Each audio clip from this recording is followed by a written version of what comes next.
Hello साथी, नमस्कार। मैं सूरज कश्यप आप का स्वागत करता हूं। आज मेरा तीसरा अध्याय है समास। समास क्या होता है, समास के कितने भेद होते हैं, उसके बारे में पढ़ते हैं। आज हमने 2 अध्याय पढ़ा दिया था आपको, वर्णमाला और संधि। आज हमारा समास है। समास के बाद हम कारक पढ़ेंगे। तीसरा अध्याय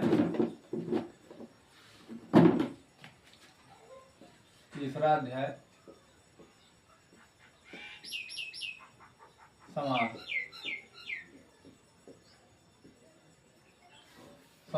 समास का परिभाषा क्या होती है आप लोग को लिखना है। यहाँ पे लिख लीजिए परिभाषा।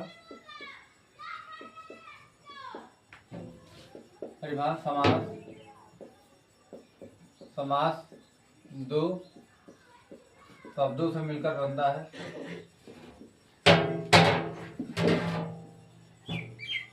समास 2 शब्दों से मिलकर बनता है।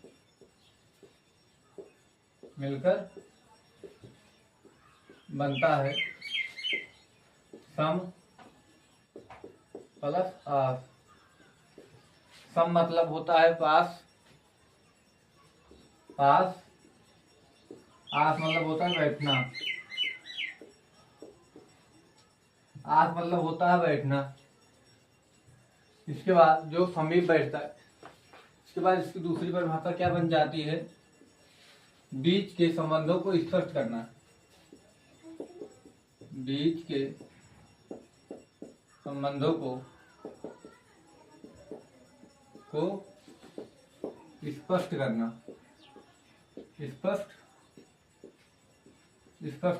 बीच के संबंधों को स्पष्ट करना। जैसे गगन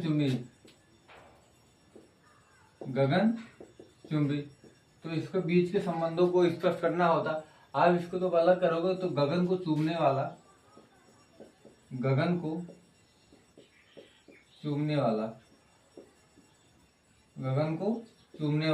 आप इसका संधि मतलब आप इसे दोनों शब्द को अलग किया तो क्या है, गगन को चूमने वाला।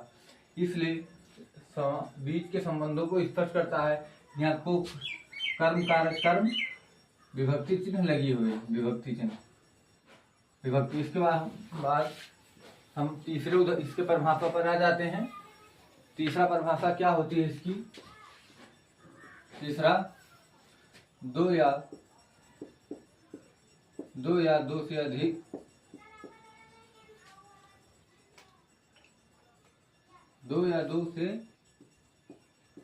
अधिक शब्दों से मिलकर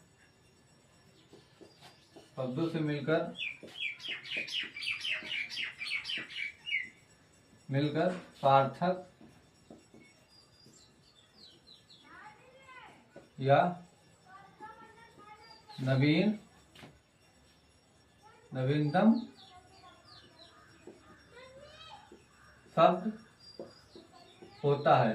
शब्द होता है। आपने ये पढ़ लिया कि समास इसमें तीन उदाहरण बनते हैं। जैसे समास 2 शब्दों से मिलकर बना है। सम प्लस आस। सम मतलब होता है पास और आस मतलब होता है बैठना, जो समीप बैठना। इसकी दूसरा क्या है, बीच के संबंधों को स्पष्ट करना। हमने आपको उदाहरण देकर समझा दिया। तो तीसरा है 2 या 2 से अधिक शब्दों से मिलकर सार्थक या नवीनतम शब्द बनता है, उसे हम क्या कहते हैं, समास कहते हैं। समास के 2 पद होते हैं। समास में 2 पद होते हैं। दो पद होते हैं। कौन कौन होते हैं समास में 2 पद। एक होता है पूर्व पद, दूसरा होता है उत्तर पद। पहला, दूसरा उत्तर पद। पूर्व पद को हम पहला कहते हैं और उत्तर पद को दूसरा कहते हैं। आप लोगों को यहाँ तक समझ में आ गई होगी कि समास में 2 पद होते हैं। कौन कौन। एक होता है पूर्व पद, एक होता है उत्तर पद। पूर्व पद को हम पहला कहते हैं और उत्तर पद को बाद वाले को कहते हैं।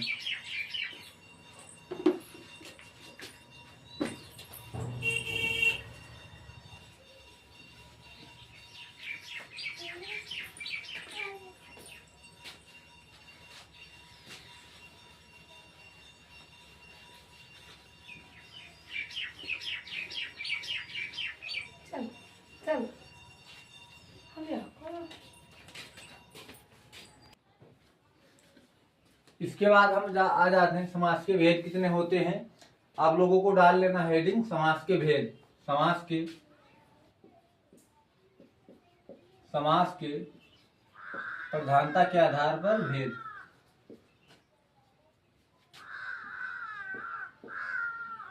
प्रधानता के आधार पर भेद चार होते हैं। कौन कौन होते हैं? समास के प्रधानता के आधार पर चार भेद होते हैं। कौन कौन होते हैं चार भेद? पहला होता है अव्ययीभाव समास। अव्ययीभाव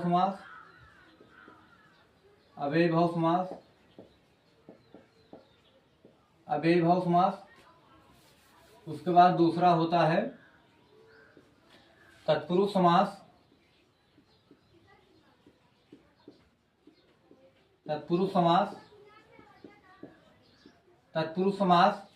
उसके बाद तीसरे पर होता है द्वंद्व समास।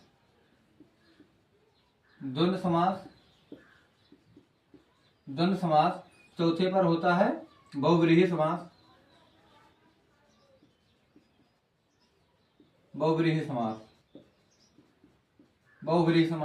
चार ये होते हैं। अगर आपसे क्वेश्चन ये पूछा जाए तो हिंदी में कुल समास कितने होते हैं तो आपको 6 लगाना है। दो कौन कौन होते हैं? तत्पुरुष समास के 2 होते हैं। तत्पुरुष समास के 2 होते कौन कौन? एक होता है द्विगु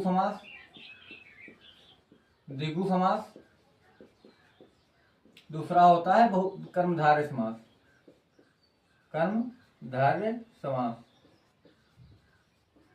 कर्मधारय समास। आप लोगों को ये याद हो गया होगा कि जैसे प्रधानता के आधार पर 4 समास होते कौन कौन? अव्ययीभाव समास, तत्पुरुष समास, द्वंद्व समास और बहुव्रीहि समास। तत्पुरुष समास के 2 भेद होते हैं कौन कौन? द्विगु समास और एक कर्मधारय समास। इसके बाद में इसके पद पढ़ लेते हैं कि अव्ययी समास में पूर्व पद प्रधान होता है, तत्पुरुष समास में उत्तर पद प्रधान होता है, द्वंद्व समास दोनों पद प्रधान होते हैं, बहुव्रीहि में दोनों पद अप्रधान होते हैं, कोई तीसरा पद प्रधान होता है। इसके बाद हम इसकी देख लेते हैं। आप लोग नोट करते ही चलिएगा पूरा कि एकदम आपको समझ में आ जाए। तब तक आप लोग नोट्स नहीं बनाएंगे जब तक कितना भी क्लास ले लें और रिवीजन करने के लिए कोई और वो नहीं रहेगा आपको क्लास दोबारा देखनी। पहला है अव्ययीभाव समास।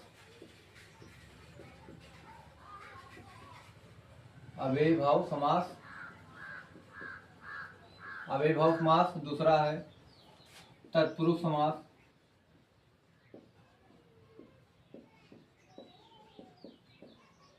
समास। तीसरा है द्विगु समास।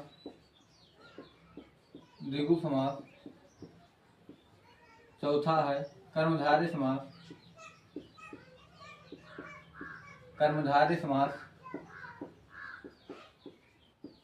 पांचवा है द्वंद्व समास।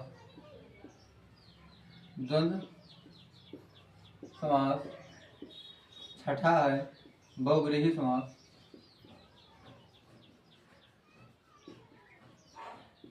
समास। यहाँ पे आप लोग लिख लीजिए कि हिंदी में कुल 6 समास होते हैं। 6 समास होते हैं। हिंदी में कुल 6 समास होते हैं। इसके हम पद पढ़ लेते हैं कौन कौन? अव्ययीभाव समास में पूर्व पद प्रधान होता है,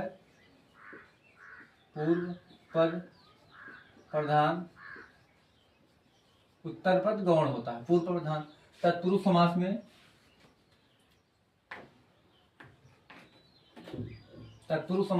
उत्तर पद प्रधान होता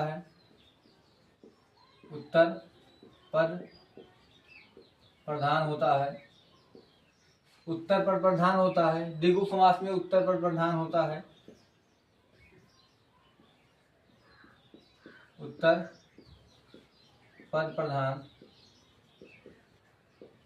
कर्मधारय समास में 2 पद होते हैं, मतलब पूर्व पद विशेषण तथा उत्तर पद विशेष होता है। मतलब उत्तर पद प्रधान भी होता है, ये आपको ध्यान रखना है। उत्तर पद प्रधान होता है। उसके बाद द्वंद्व समास में दोनों पद प्रधान होते हैं, दोनों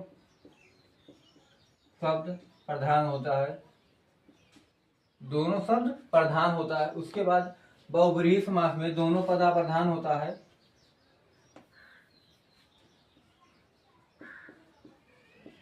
दोनों पद अप्रधान होता है, दोनों पद कोई तीसरा पद प्रधान होता है, कोई तीसरा पद प्रधान होता है, प्रधान। जैसे त्रिलोचन, त्रिलोचन क्या है? त्रिलोचन एक बहुब्रीहि समास से दोनों पद अप्रधान, क्योंकि त्रिलोचन का आप अर्थ निकालोगे तो 3 नयनों वाले भगवान शिव, तो तीसरा पद आ गया वहां पे कौन? जैसे पहला पद त्रिलोचन निकाले, फिर दूसरा पद अर्थ के, 3 नयनों वाले, फिर तीसरा पद क्या होगा? भगवान शिव। इसलिए इसमें दोनों पद अप्रधान होते हैं। इसके बाद हम एक एक ठो इसमें पढ़ते हैं। पहले हम पढ़ेंगे अव्ययीभाव समास, फिर पढ़ेंगे द्विगु, कर्मधारय, द्वंद्व, बहुब्रीहि। तत्पुरुष समास सबसे बाद में पढ़ेंगे, क्योंकि इसके 6 भेद होते हैं। कर्म, कारक, कर्ण, कारण, सप्रदान, अपादान, संबंध, संबोधन, इसे पढ़ेंगे। पहले हम ये मतलब ज्यादा पढ़ा, पहले ये छोटे छोटे पढ़ लेते हैं, उसके बाद हम तत्पुरुष समास पढ़ते हैं। आप लोग एकदम हेडिंग बना के लिख लीजिएगा जब हम लिखते हैं, इसलिए हम हाथ से लिख कर पढ़ाते हैं एकदम।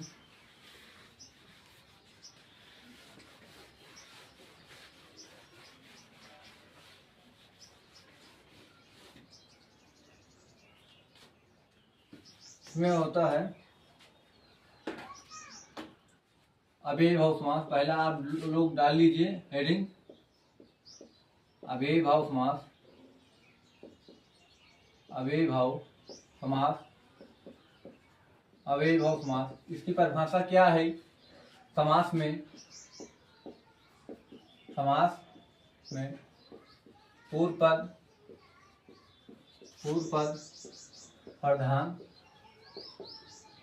तथा पूरे शब्द का अर्थ क्रिया विशेषण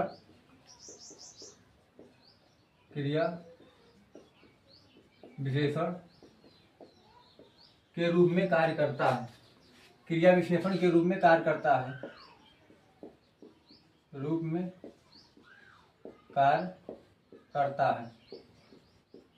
कार्य करता है। इसके बाद यह पूर्व पद, इसमें पूर्व पद उत्तर पद छोटा अर्थ ज्यादा देने वाला,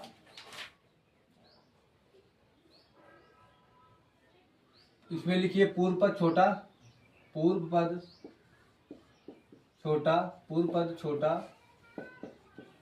परंतु अर्थ ज्यादा प्रकट करने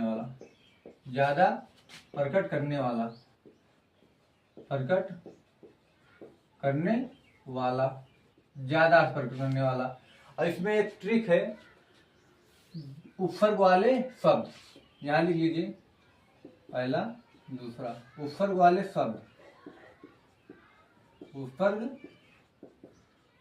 शब्द हमने क्यों लिखा? अगर आपको कोई भी शब्द में पूछे कि समास का अव्ययीभाव समास का उदाहरण क्या है, अगर उसमें उपसर्ग लगा है और समास आपसे पूछ रहा है अव्ययीभाव, तो आपको सीधे उपसर्ग वाले शब्द पर चले जाना है, क्योंकि उपसर्ग जितने भी शब्द में लगा होगा वो सब अव्ययीभाव समास होगा। किसे यथा संभव और रातों रात, दिनों दिन, ये सब होता है। इसके बाद इसके उदाहरण पढ़ते हैं। उदाहरण आप लोग यहाँ पे हेडिंग डालिए, उदाहरण कैसे? इसका आप लोग लिखिए उदाहरण, यथा संभव,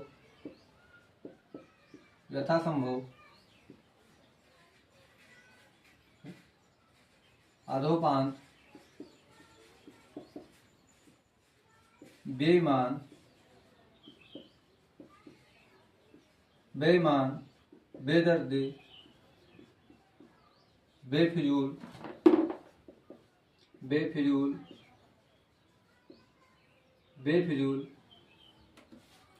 निसंतान।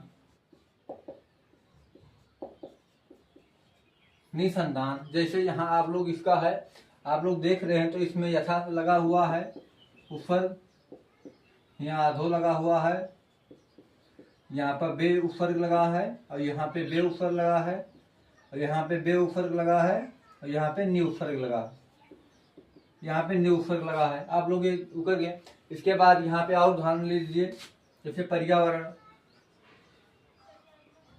पर्यावरण, प्रत्येक, प्रत्येक। उसके बाद और उदाहरण आप लोग बताइए कैसे, और उदाहरण आप लोग बताइए। आजीवन, आमरण, आमरण, अनुस्वार, अनुस्वार। उसके बाद और यथासंभव, अधोपान, बेईमान। आप लोगों को ऐसे कैसे जिसमें उपसर्ग लगा हो वही शब्द होता है, जैसे वातावरण, वातावरण, वातावरण, उपनिवेश, उपनिवेश, उपयुक्त, उपयुक्त। इसमें सब में क्या लगा है, उपसर्ग लगा हुआ है। जैसे परिधन आवरण, इसका संधि विच्छेद हमने आपको बता दिया कि परिधन आवरण करोगे तो परि उपसर्ग लगा है। आजीवन, आजीवन, आजीवन, आजीवन में आ उपसर्ग लगा है। आमरण में आ उपसर्ग, अनुस्वार में आ उपसर्ग, वातावरण में वा उपसर्ग लगा है। जैसे वात, वात धन आवरण, तो यहाँ पे वात लगा हुआ है उपसर्ग। उपनिवेश में उप लगा है उपसर्ग, उपयुक्त में उप लगा है। आप लोग ये समझ गए होंगे कि अव्ययभाव समास किसे कहते हैं। इसमें आप लोग फिर से एक बार देख लीजिए। अव्ययभाव समास में, अव्ययभाव समास में पूर्व पर प्रधान होता है तथा इसका पूरे समास का अर्थ क्रिया विशेषण के रूप में कार्य करता है, तथा इस पूर्व पर छोटा किंतु अर्थ ज्यादा प्रकट करने वाला, और इसमें उपसर्ग वाले शब्द होते जैसे यथासंभव, यथाशक्ति। यथाशक्ति भी लिख लीजिए आप लोग। यथाशक्ति, यथाशक्ति। बेईमान, बेदर्दी, बेफजूल, निसंतान, पर्यावरण, प्रत्येक, आजन, आजीवन, आवरण। जैसे आप लोगों को उपसर्ग वाले शब्द मिले तो वहां पे क्या होता है, अव्ययभाव समास। इसके एक नियम और में पढ़ लेते हैं, इसमें पहले मिटाल दें। आप लोग ये लिख चुके होंगे,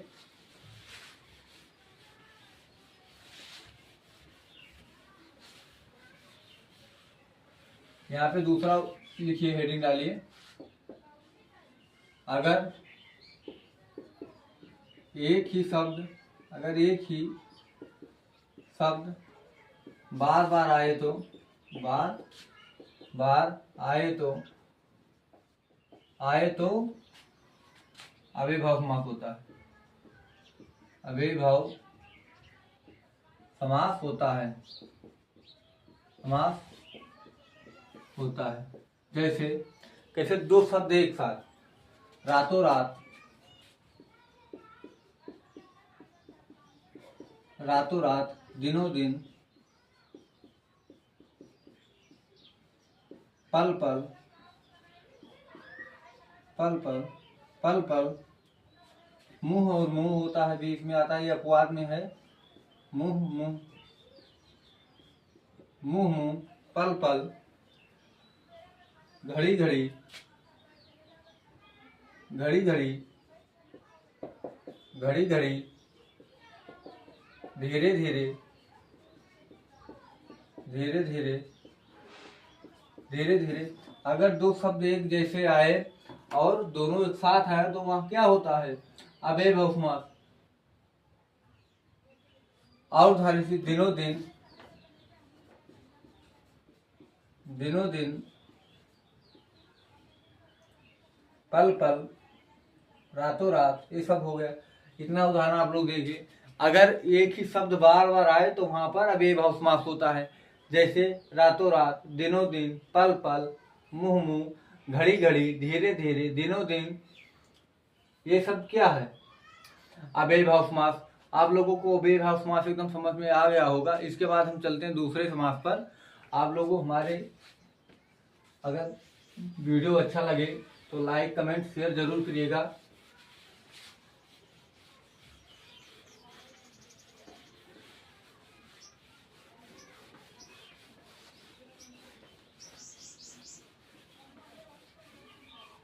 इसके बाद हम चलते हैं अपने दूसरे समास पर। इसके बाद हम चलते हैं अपने दूसरे समास पर। दूसरा समास हमारा क्या है? दूसरा समास कर्मधारय समास। कर्मधारय समास। कर्मधारय समास। कर्मधारय समास में आपको क्या बताया था? इसमें पूर्व पद विशेषण होता है तथा उत्तर पद विशेष होता है। लिख लीजिए आप लोग। इसमें पूर्व पद विशेषण होता है, विशेषण, तथा उत्तर पद विशेष होता है,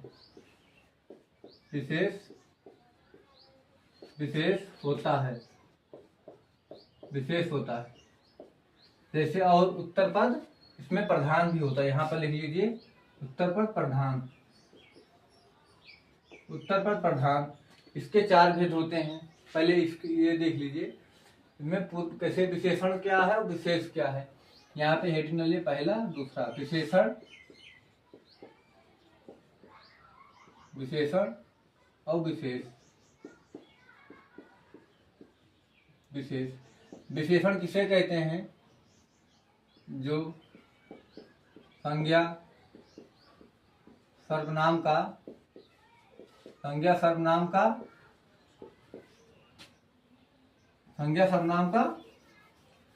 अर्थ प्रकट करते हैं।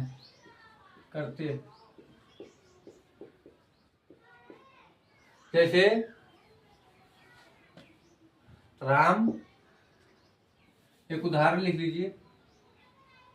राम अच्छा लड़का है। तो यह एक संज्ञा शब्द है, यह एक संज्ञा शब्द है। तो ये क्या है? ये विशेषण है। तो संज्ञा शब्द की जो विशेषता, जो इसकी विशेषता बताता है, अच्छा है, गुण, तो गुण को प्रकट करता है, उसे हम विशेषण कहते हैं। ये आप लोग समझ गए होंगे। उसके बाद विशेष क्या कहते हैं? विशेष, एक सेकंड आप लोग, माइक वो खत्म हो गया है।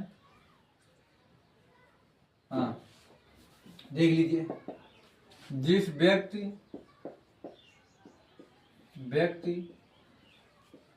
अथवा वस्तु का बोध हो। ये आप लोग समझे कि नहीं समझे, बता रहे हैं। कैसे? विशेष, जिस व्यक्ति अथवा वस्तु का बोध। जैसे हम एक विशेष शब्द हैं, क्योंकि हम एक, कैसे राम बहुत अच्छा लड़का है, तो राम क्या है? राम एक विशेष है। बहुत क्या है? प्रविशेषण, अच्छा लड़का है। तो अच्छा उसका गुण है, अच्छा गुण है, विशेषण। और जो विशेषण की भी विशेषता बताए प्रविशेषण कहते हैं, तो हम आपको विशेषण बताएंगे। जो विशेष किसे कहते हैं? जो किसी व्यक्ति को, किसी स्थान को के बारे में बात हो, उसे हम विशेष कहते हैं।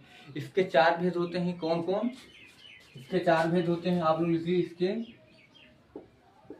इसके 4 भेद होते हैं। 4 भेद होते हैं। 4 भेद कौन कौन होता है?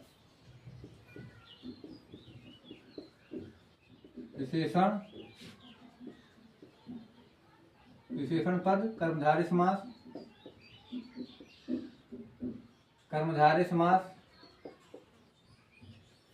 एक होता विशेष्य पद कर्मधारय समास।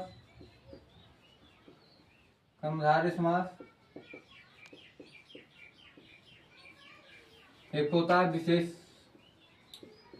विशेषणरो। एक होता है विशेषण भय पद कर्मधारय समास। और एक होता है विशेष्यो भय, विशेष्यो भय पद कर्मधारय समास,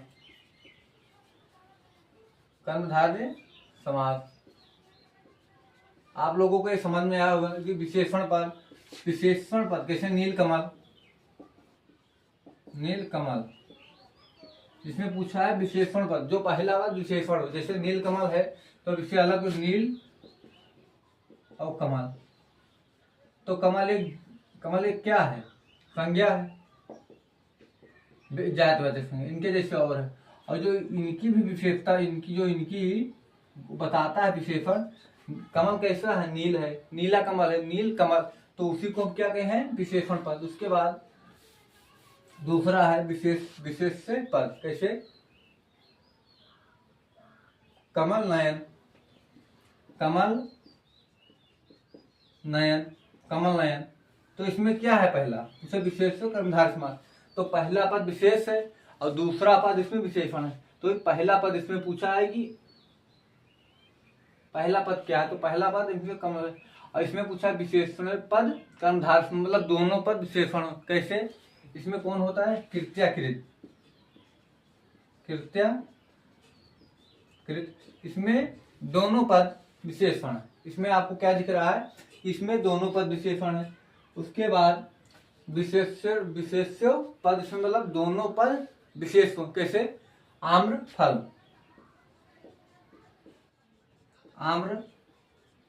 आम्र फल, जैसे आम्र फल, आम्र इसे अलग कीजिए, आम्र प्लस फल, फल। तो आम भी एक संज्ञा शब्द है, फल भी एक संज्ञा शब्द है, क्योंकि इसके जैसे और भी हो सकते हैं और आम के जैसे और भी आम हो सकते हैं। इसलिए आप लोगों को ये चारों उदाहरण समझ में आ गया होगा। इसके बाद हम इसके उदाहरण पर चलते हैं कर्मधारय के।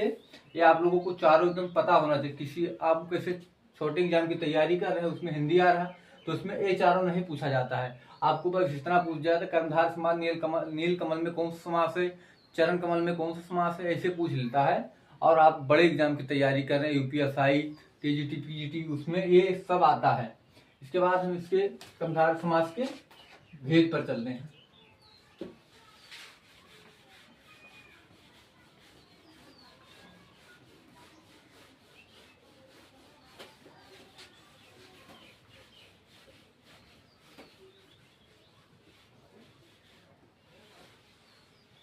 इसके भेद कौन कौन होते हैं,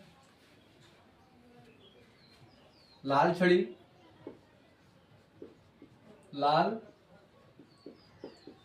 छड़ी, परमेश्वर,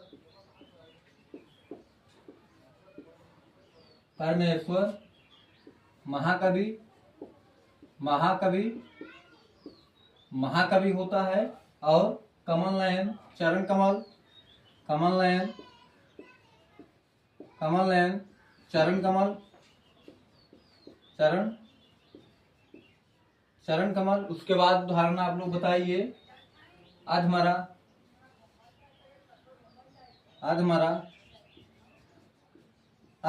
इसको आप अलग कीजिए, अलग।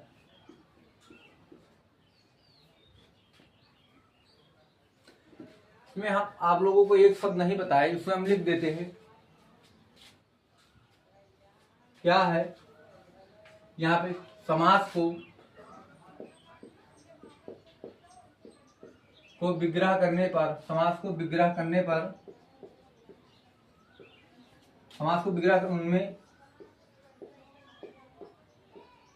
है जो का लोप होता है, जो का लोप होता है। जैसे आप इनका लक्ष्मी है जो लाल है जो छड़ी, आप इसका जब अलग करोगे तो क्या होगा, है जो को आपको लगाना है, तो इससे क्या कैसे होगा, लाल है जो छड़ी, लाल है जो छड़ी, लाल है जो छड़ी। आप लोगों को ये समझ में आ गया होगा कर्मधारय समास। उसके बाद दूसरा है परमेश्वर को कैसे करोगे, परम है जो ईश्वर, संधि विच्छेद करना आप लोगों को एकदम क्लियर आता है, हमने आपको बहुत अच्छे तरीके से बताया था। परमेश्वर का क्या होगा, परम है जो ईश्वर, परम है जो ईश्वर, परम है जो ईश्वर, परम है जो ईश्वर। उसके बाद महाकवि, महान है जो कवि, महान है जो, महान है जो कवि। आप लोगों को ये भी समझ में आ गया, महान है जो कवि। उसके बाद कमल, कमल के समान नयन, कमल के समान नयन। मतलब कोई जरूरी नहीं कि हर शब्द में है जो का उपयोग होगा, क्योंकि जैसे यहाँ कमल नयन है तो कमल के समान नयन, नयनों वाली भी हो सकता है, नयन भी, क्योंकि यहाँ पे इतना ही दिया है, इसमें है जो का नहीं आया है, क्योंकि हर शब्द में है जो का उदाहरण नहीं हो सकता। कैसे चरण कमल, चरण के समान, चरण के समान नयन कमल,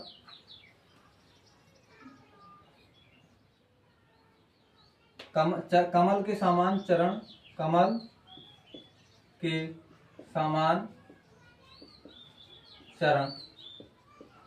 ये आप लोगों को बहुत अच्छा क्लियर होता जा रहा होगा कि हमने आपको बहुत विशेष की बता, कर्मधारय मैं बताता हूँ।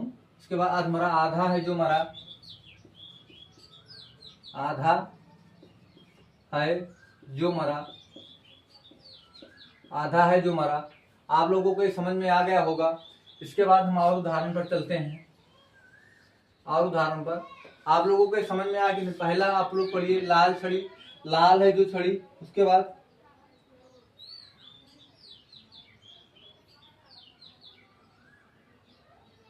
इसके बाद हम इसे मिटाल दे रहे हैं, आगे बता रहे हैं इसके और उदाहरण, जिससे आप लोगों को और क्लियर हो जाए कि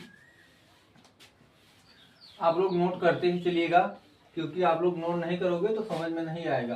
क्लास में तो आपको याद ही हो जाएगा। उसके बाद रिवीजन करने के लिए आपके पास कोई सोर्स होना चाहिए, या बुक होनी चाहिए या नोट।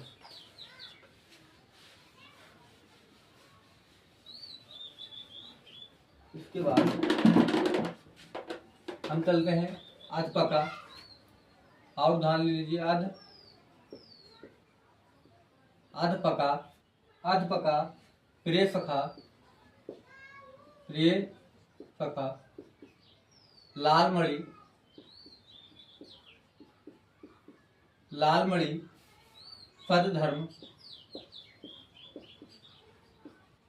सद्धर्म, चंद्रमुखी, चंद्रमुखी। उसके बाद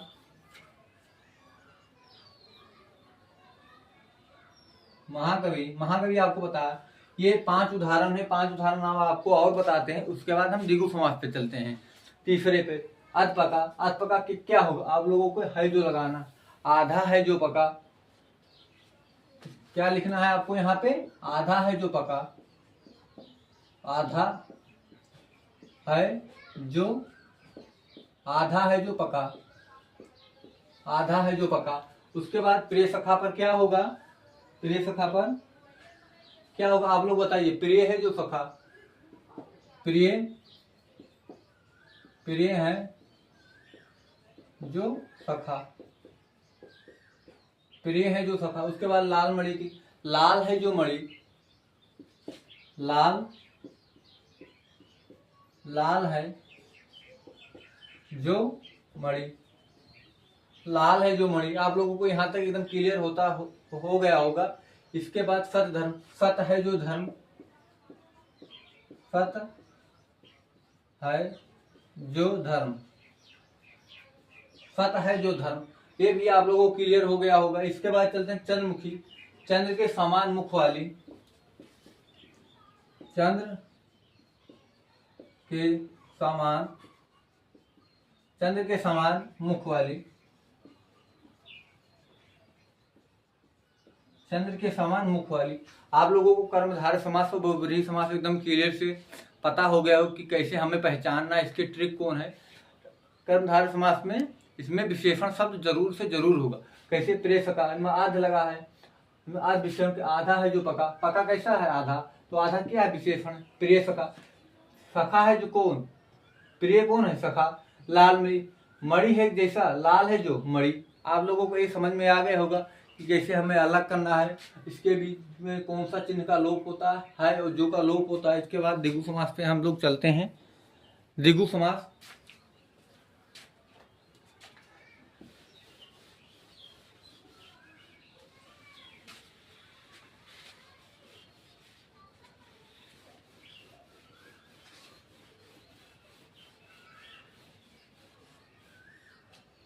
हेडिंग डालिए तीसरे नंबर पर द्विगु समास।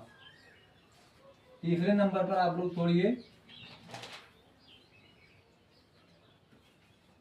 द्विगु समास। 3 नंबर पर द्विगु समास। द्विगु समास, इसमें पूर्व पद संख्यावाची होता है। पूर्व पद संख्यावाची और क्या होता है?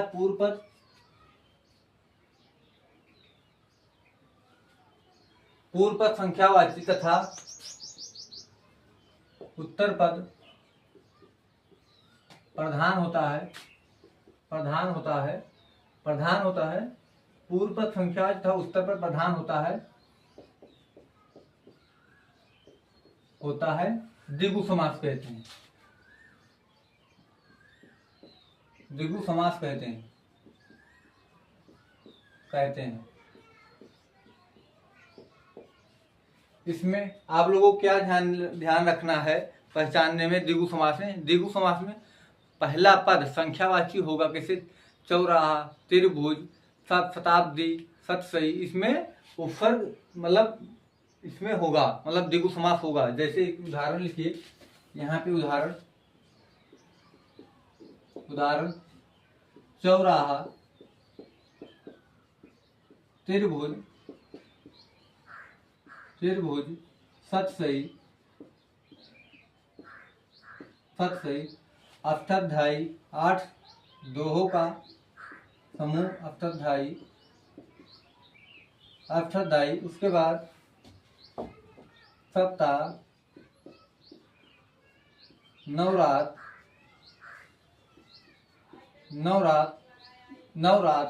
नवरात्र होता है। और इसके बाद क्या होता है?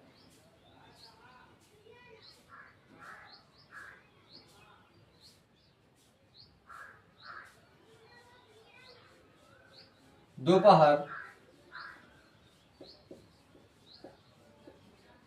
ये आप लोग इतने बताते हैं। फिर इसके बाद दूसरा उदाहरण लिखते हैं। इसमें क्या होता है? चौराहा में क्या लगा? मतलब एक संख्या, 4 राहों का समूह, उसे हम चौराहा कहते हैं। जैसे 4 राहों का समूह, 4 राहों का समूह चौराहा होता है। 4 राहों का समूह चौराहा, जो आपको यहाँ पे लिखा हुआ है, 4 राहों का समूह चौराहा। उसके बाद त्रिभुज 3 भुजाओं वाला त्रिभुज क्या होता है? त्रिभुज में आप लोग बताइए 3 भुजाओं का समूह। 3 भुजाओं का समूह। इसमें कबू समूह यहाँ पे लिखिए, समूह, समुदाय का बोध होता है।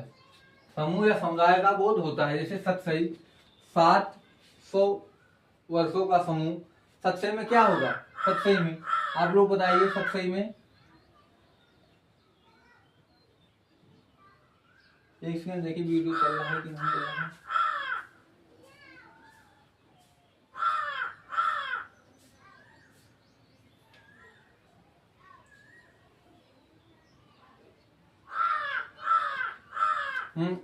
इधर आ जाइए, हम आप लोग आ जाते हैं अपने टॉपिक पे।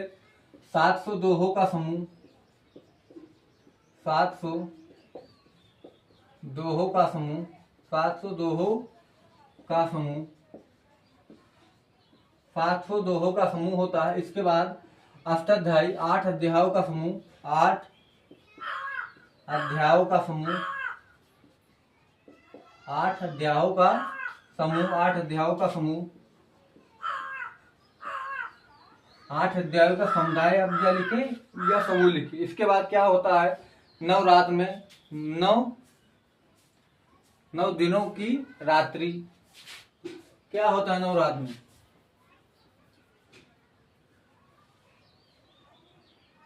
नवरात्र में क्या होता है, नवरात्र में सप्ताह में पहले लिखिए, नवरात्र में 9 रात्रि का समूह, नवरात्रि का समूह। सप्ताह में क्या होता है, 7 दिनों का समूह, 7 दिनों का समूह, 7 दिनों का समूह। दोपहर में 2 पहरों का समूह, 2 पहरों का समुदाय, 2 पहरों का समूह, 2 पहरों का समूह।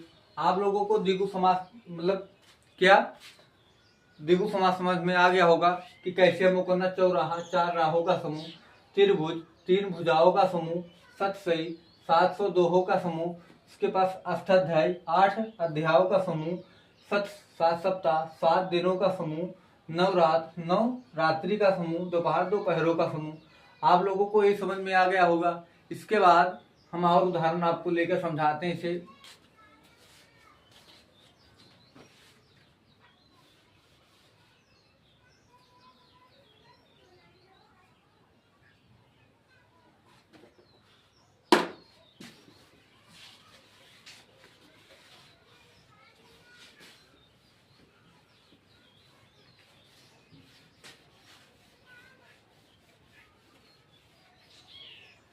पंचवटी, जैसे पंचवटी, पंचवटी पंजाब, पंजाब पंचवटी पंजाब, सप्तद्वीप, सप्तद्वीप, चौमासा, त्रिमासा, त्रिमासा, त्रिमासा, पंजाब, पंचवटी पंजाब, पंसेरी। ये उदाहरण आप लोग और ले लीजिए, उसके बाद हम और इसके भेद करते हैं। पंचवटी 5 वटों का समूह, 5 वटों का समूह, 5 वटों का समूह,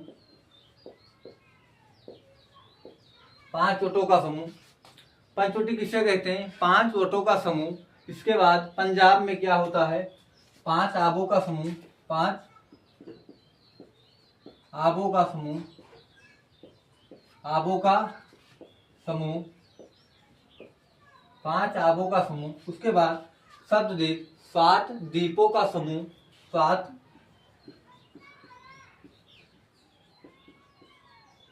द्वीपों का समूह, 7 द्वीपों का समूह होता है। इसके बाद चौमासा 4 माहों का समूह, 4 माह का समुदाय। अब लिख दीजिए, समूह लिख दीजिए, समुदाय 3 माहों का समुदाय, 3 माहों का, 3 माह का समुदाय, 3 माह। उसके बाद पंसेरी 5, पंसेरी क्या होता है, पंसेरी 5 शेरों का समुदाय, 5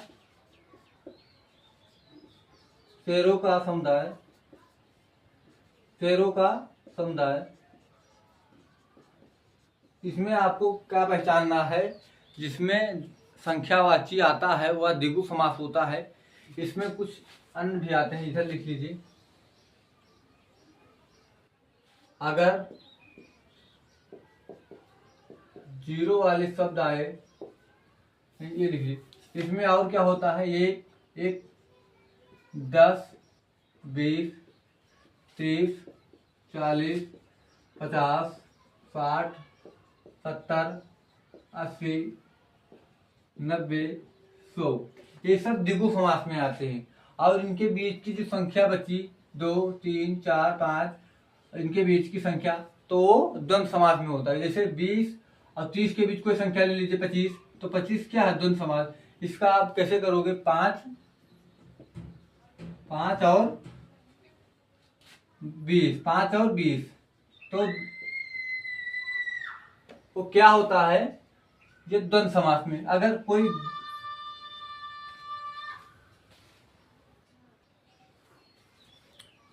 आप लोगों को कैसे, अगर कोई संख्या चाहे 10 के 20, चाहे 1 से 10, 10 के 20, 30 के 40, 30 के 40, 40 50, 50 के 60, 60 के 70 या 80, मतलब इसके बीच में कोई भी संख्या आती है तो वो क्या होती है? द्वंद्व समास होती। अगर आपको कोई पूछ ले 20 में कौन सी समास है, तो आपको आंख बंद करके द्विगु समास लगा देना है। अगर आपको पूछे 21 में, तो द्वंद्व समास। अगर दो शब्दों से मिलकर कोई शब्द बनता है, कैसे 21 दो शब्द है ना, एक धन और 20, तो ये दो शब्द हो गए। अगर दो शब्दों से मतलब मिलकर बनता है तो वह द्वंद्व समास होता है। अगर किसी के भी बाद में जीरो लगा है तो वह द्विगु समास में होता है। आज के लिए इतना ही। अगर आप हमारे चैनल पर नए हैं तो चैनल को सब्सक्राइब कर दीजिए, और क्लास आपको अच्छी लगी हो तो आप लोग कमेंट में बताएं और चैनल को शेयर जरूर कर दिया करें। धन्यवाद।